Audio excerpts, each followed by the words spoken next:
is to give you a glimpse of the minds behind some of the most innovative companies in various areas. This particular one will be looking at legal technology and more precisely into Justis and its co-founder and MD, Masoud. I'm going to pass the word now to Masoud for a quick introduction, and then we'll kick off with questions. Okay, thank you, Timo. Yes, my name is Masoud Yarami. I'm the MD of Justis Publishing. I've been with the company since it started in 1986, and we've gone through so many changes over the years, and we have been part of this industry in a big way, and we're very proud of what we've done. And I'm happy to have the opportunity to speak to Timo about the company, myself, and the industry and the sector. So, thank you. Thank you.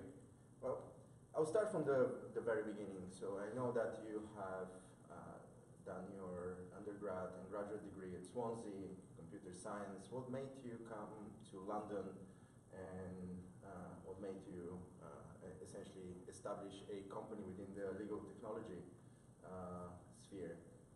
Okay, I finished my master's degree at Swansea in computer science, and I started doing my PhD, and I was towards the end of my PhD degree that I was approached by a company called Eurolex based in London to join them and work for them. Is that company still around? No. Eurolex was one of only two companies back then who did legal information dissemination digitally. It was Eurolex and Lexis. So I joined Eurolex in March 1985, and in June 85, Eurolex was purchased by Lexis, and they shut it down. So that was the end of the company I joined.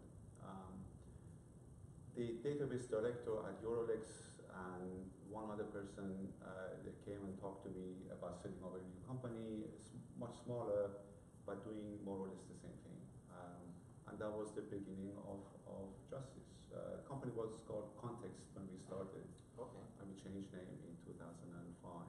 But so it was purely accidental selecting this field. Well. The unfortunes of some are fortunes for others, isn't it? That's right.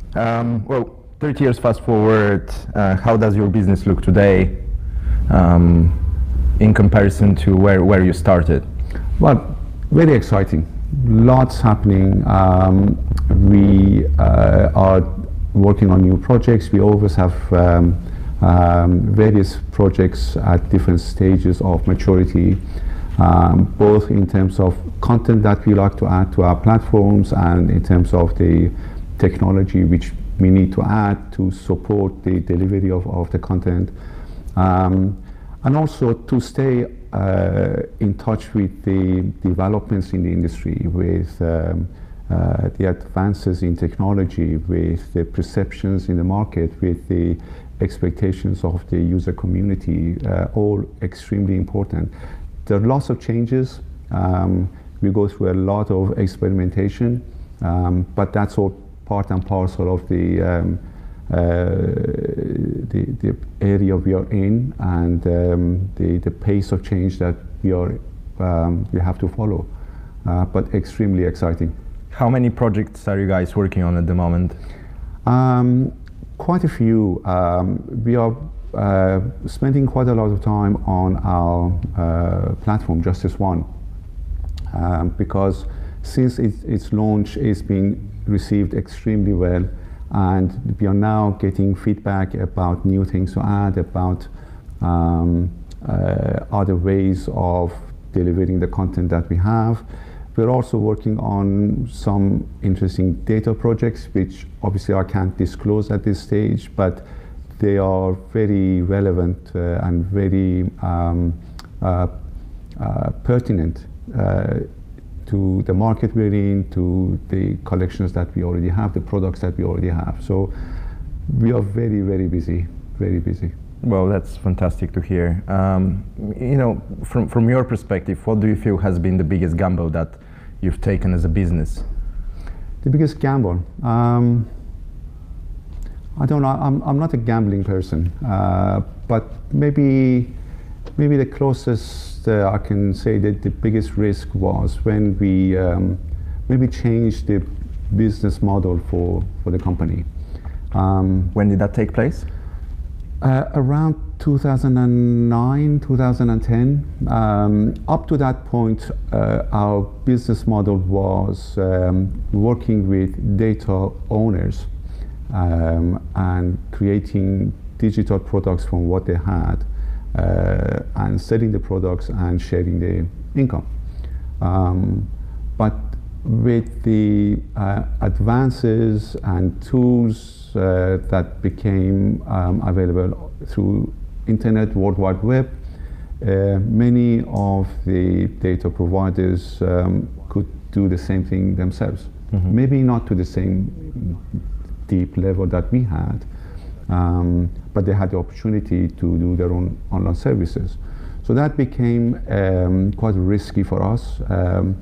We couldn't sustain a business if we just carried on. Did you start losing customers at that point? Well, we started losing data. We started losing products because we lost the licenses for these products. So what we had to do was to change the model and focus more on data ownership and having more control over the data which we published. So we spent a lot of money, both in terms of buying data, collecting data, tagging, structuring, and all the resources we needed to implement these, which meant we spent a lot of our profit. You know, small independent company, we've never borrowed from banks. We always invested our own profits, but this was a very heavy investment, the biggest we've ever done. And we see the benefits today. So we had to take that risk. We couldn't not change. But that is probably the biggest change that we have gone through. And in terms of employees' focus, has there been like a dramatic change in the type of professionals that are working within the firm in comparison to what you were before that period of the late 2000s? What is the type of professionals that, like you see, that are more involved in the company now in comparison to the past? But the biggest change has been the introduction of content knowledge. Mm-hmm. Whereas if you go back 10, 15 years and to when we started, we were basically technicians. We developed tools, we sold products, we supported products. Whereas if you look at us now, we spend a lot of time and our resources on the editorial part of the products. We, in a way, we create content, we manage content, and that is quite a key part of our business today, because it's not just technology. To be able to deal with legal information properly and fully, you do need the editorial element. To what extent depends on your products and your services and your market, but that is now quite a big department within the company. And we also have legally trained staff who are selling, who are supporting, who are training, because by having that legal knowledge, they can deal with the questions, they can deal with the issues more effectively. So. Well, I often feel that what distinguishes a good company from a great company is not when you start something new and exciting, it's when you hit a brick wall and you have to reinvent yourself. You've obviously managed to do that. You've been running for over 30 years, to be more precise, 32, 33 mm-hmm. years. Mm-hmm. You've obviously experienced a hurdle that you've managed to overcome. Would you say that that's your most sort of proud moment as a company, and as the person behind that company? I think so. I think that has been quite a key change for us. So in terms of the management of the company and those who run the company, yes, we had to take that decision, and I was supported by the ownership of the company, and we've achieved what we expected to achieve. In terms of pride in the business, we have many things to be proud of. You know, for a small, 35-man company based in London, selling to over 40 countries, to have achieved so much that we have achieved, we are very, very proud. We've had quite a lot of key changes in the industry. We've introduced a lot of new things. We were the first commercial publisher who obtained a license from the European Commission to create a commercial product from the key legal information database, CELEX. Until then, it was an internal database for them. We were the first one who created a CD-ROM product of legal information, again, of CELEX, in 1989. We were the first who produced the CD-ROM of a UK legal information title, the Weekly Law Reports. And we were the first to develop this interactive legal citator, JustCite, which was well ahead of its time. So we've had quite a lot of influence in the industry, and we've seen a lot of what we've done has, shall we say, inspired others. So we are very proud of that. That sounds like a fantastic story, Masood. Legal tech is a relatively young industry. In fact, like looking 5-6 years ago, there's been a lot of skepticism looking at that segment of legal offering. And you see a lot of new companies coming in place. You're obviously probably one of the first innovators within the space, and as you said, you've probably founded the basis for a lot more to happen. As a CEO, what do you think has been sort of this snowball moment for the sector? When do you think the legal sector has opened up to innovation? I think maybe the simple answer would be the advent of World Wide Web, the internet. We can all see the impact of that on what we do now, what we will be doing in the future. But I think there's one other change which maybe started all of this, and that was the introduction of the CD-ROM technology.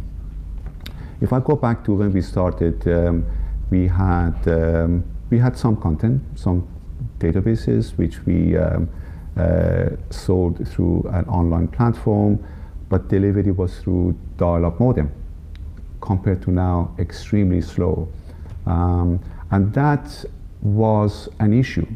You could not offer a huge amount of content. You could not offer interesting features because of the speed, the limitations imposed on you by speed. Until the CD-ROM age, suddenly you had the opportunity to offer large amounts of data and no speed problems. Everything running on your machine, which gave developers and software developers and front-end developers, it was amazing for them to be able to add features and functions to take advantage of the content. And that really encouraged everyone to innovate and to focus more and to add more content. That was a huge change. Obviously, when we all got used to that, we then said, okay, this is fine, but the product is static, so it's not updated often enough. In fact, we had to develop an interface to combine the CD-ROM data and online data and to give them to the user seamlessly and so on. And then we moved to the internet age, so fine. We can access lots of data, no speed issues, and that kind of the opportunity to develop more and more and innovate more and more continued. But I still think that the change that CD-ROM technology introduced was a turning point. I remember, going back to the question you had earlier about being the first, being innovative. When we developed our CD-ROM products, not many had CD-ROM drives. So we always bundled a CD-ROM drive and the CD product as a package.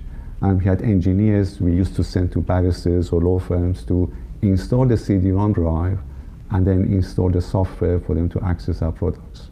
So that was quite interesting. That's very, very cool.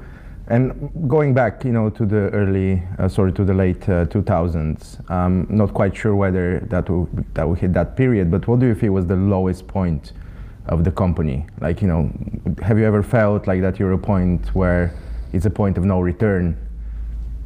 Well, yes. The realization that we were losing our data licenses and that without making a change, we would go out of business was very scary, and that was a reality. If we didn't change the business model, we would not exist today.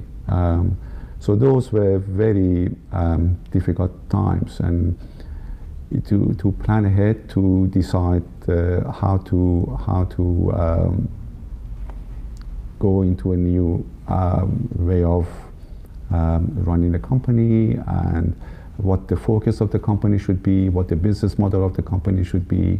There were scary moments, of course, but we've gone through it. Oh, yeah. Ahead of a brighter future. Mm-hmm. There's been a lot in the media about company leaders overworking themselves, not being able to find a routine. What's your routine? What's your opinion?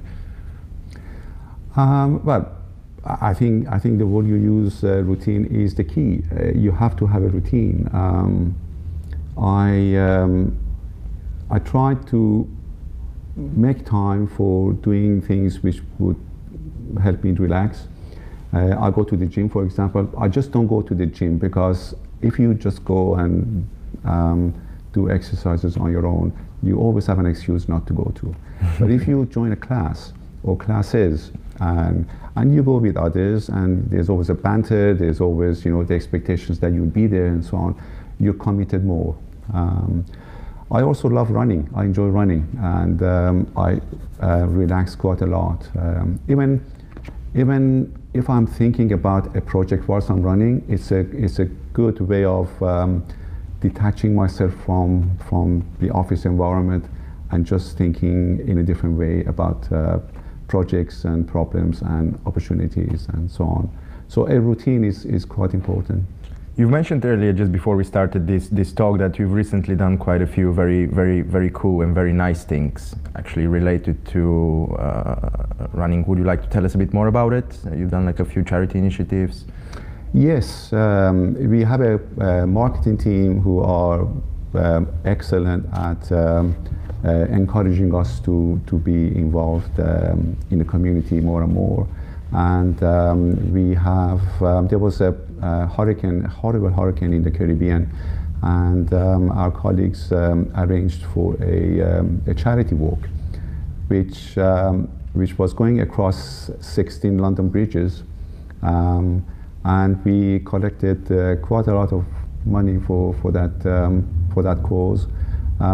It took 5 hours. It was fun. It was a large group of us, all wearing our Justis t-shirts, and we managed to do that. It was good team building, but also a very good cause. And we've done the London Legal Walk, and so we do as much as we can. Great, that's very, very nice. How do you think your employees would describe you? I don't know. They haven't told me. All right. My priority obviously is justice, but my colleagues, my staff are very important to me. They make the company what it is. They've always been key in any success we've had. And so I try to be fair as I can be within the context of my loyalty to the business. I try to teach them as much as I can. We have a very young team. What's the average age of your team? About 27. And Justis has always been a good place for learning, for improving. We've had many colleagues who've now moved on to very good roles, very important, high-profile roles, which again makes me and makes my other colleagues very proud that we have such an environment for everyone to flourish.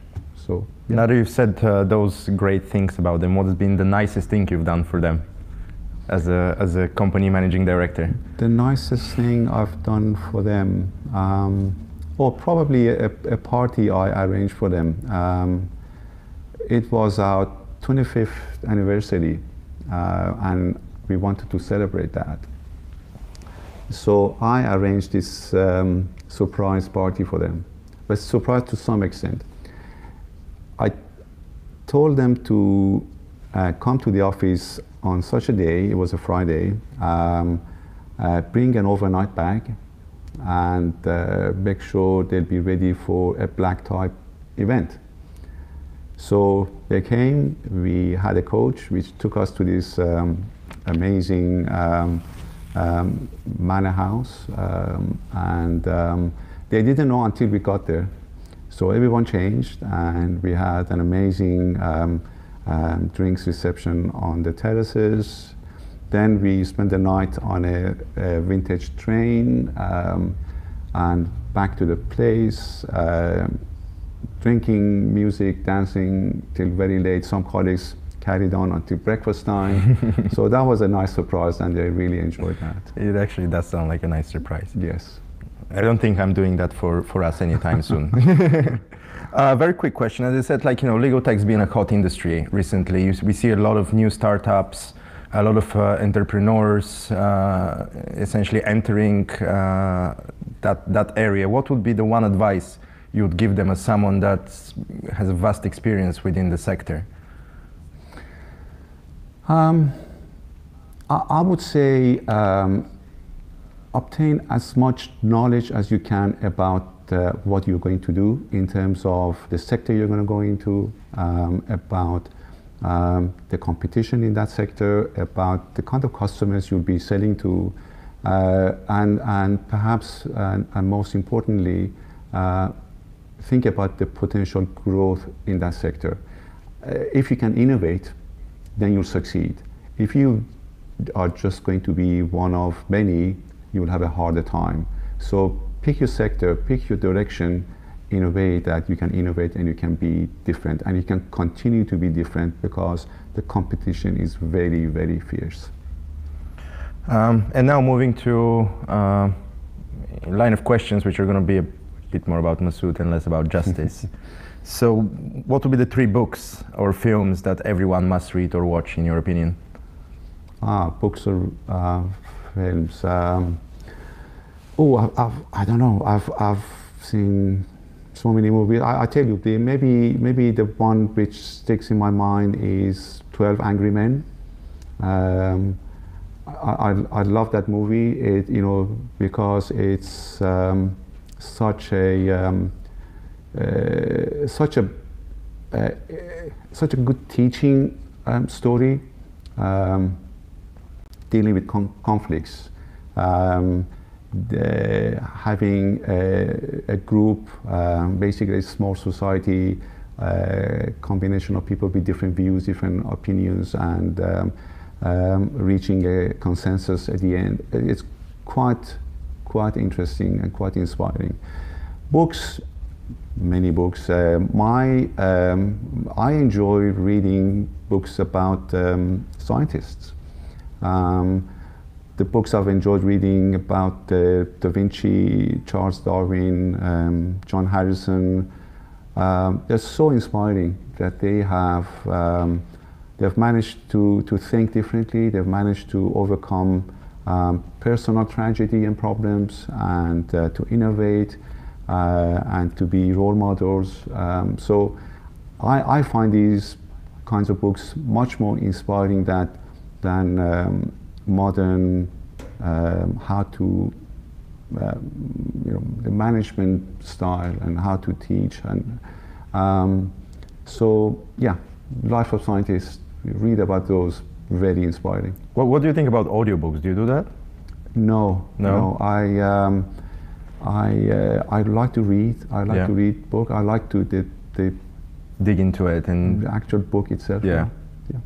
Very, very interesting. What do you feel is the most sort of unusual, interesting place that you visited around the world? The most interesting place. I've been to many places around the world, many places, many of the big metropolitan places. You get to see the same thing. Maybe the big cities are big cities. I think I'm very lucky to be here in London, which I think is one of only two most exciting cities in the world. The other one being New York. I said to someone, I loved New York. I said, why? New York is so rude, so busy, so chaotic. So there you go. That's why I like it. It's so different. So I enjoy these two big cities.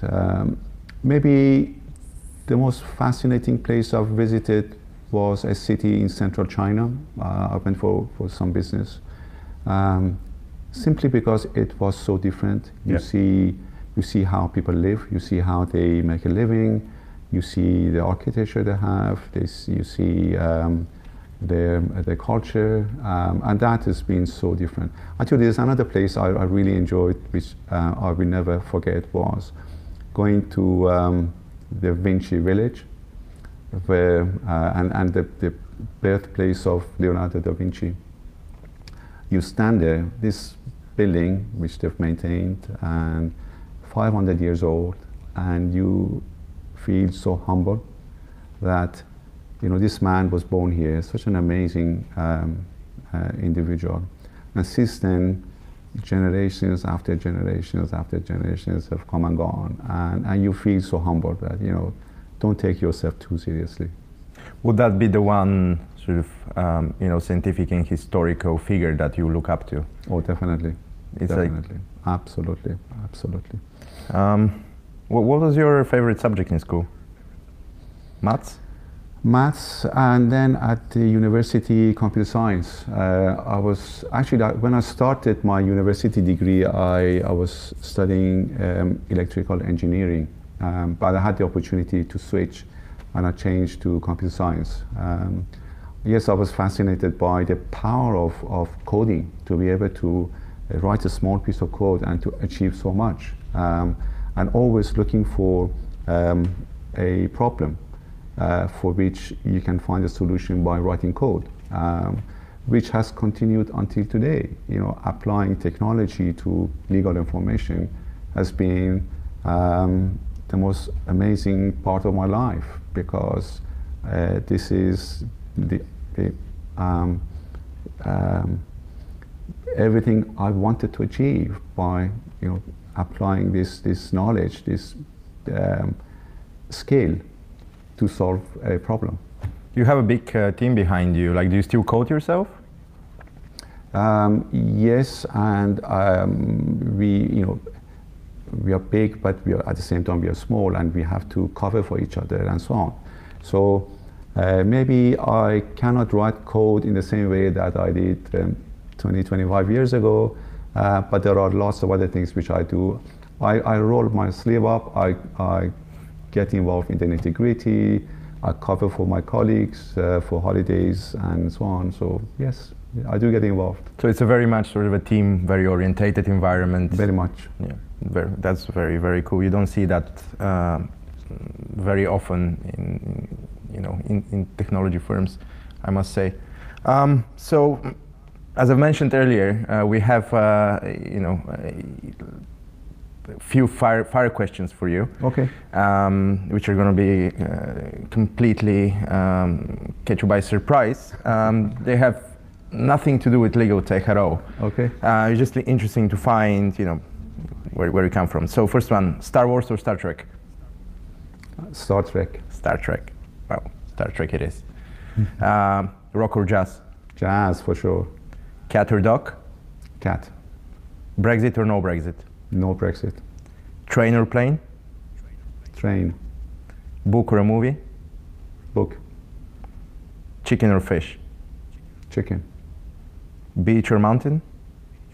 Mountain. Early riser or night owl? Early riser. Red or blue? Red. Oh. Red forever. Red forever. Well, that's all from us, folks. It was an absolute pleasure to interview Masood here at their lovely offices in Camden.